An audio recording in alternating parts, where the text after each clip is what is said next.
31 ডিসেম্বরের ঘোষণাপত্রটি লিখিত দলিল হিসেবে থাকবে বলে জানিয়েছেন বৈষম্যবিরোধী ছাত্র আন্দোলনের অন্যতম সমন্বয়ক এবং জুলাই শহীদ স্মৃতি ফাউন্ডেশনের সাধারণ সম্পাদক ও জাতীয় নাগরিক কমিটির মুখ্য সংগঠক সার্জিস আলম। আজ রবিবার দুপুরে বিজয়নগরের কার্যালয়ে বৈষম্যবিরোধী ছাত্র আন্দোলনের আনুষ্ঠানিক সংবাদ সম্মেলনে তিনি একথা বলেন।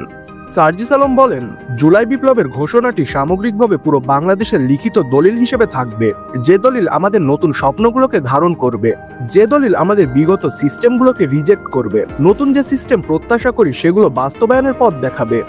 সার্জিস আলম বলেন, 31 তারিখ যে ঘোষণাপত্র পাঠ হবে তা শহীদ পরিবারের স্বপ্ন হিসেবে থাকবে।